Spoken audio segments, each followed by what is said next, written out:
இயேசு கிறிஸ்துவும் நானும். இந்த வேத வசனம் சங்கீதம் 136:4. ஒருவராய் பெரிய அதிசயங்களை செய்தவரை துதியுங்கள், அவர் கிருபை என்றும் உள்ளது. அன்பான சகோதர சகோதரிகளே, ஆண்டவரை நாம் துதிக்க வேண்டும் என்று இந்த சங்கீதத்தில் சொல்லப்பட்டிருக்கின்றது.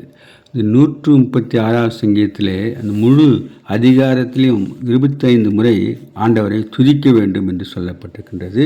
அதோடு ஏன் துதிக்க வேண்டும் என்றால் அவனுடைய கிருபை என்றும் உள்ளது என்று 26 முறை சொல்லப்பட்டிருக்கின்றது. அதனால் நாம் ஆண்டவரை துதிக்க வேண்டும். கர்த்தாதி கர்த்தரை துதியுங்கள், ஒருவராய் பெரிய அதிசயங்கள் செய்கிற துதியுங்கள், வானங்களையும் ஞானமாய் உண்டாக்கினவரை துதியுங்கள், தண்ணீருக்கு மேலே பூமியை பரப்பினவரை துதியுங்கள் என்று ஒரு ஆண்டோடைய படைப்பை குறித்து சொல்லி அதற்காக நாம் துதிக்க வேண்டும்.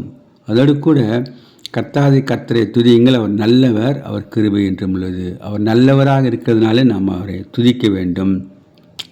தேவாதி தேவனை துதியுங்கள், அவர் கிருபை என்றும் உள்ளது. Have a blessed day. God bless you. Give your heart to God, your hand to man. Live in God's word, live on your knees. Thanks for watching. Like, share, subscribe.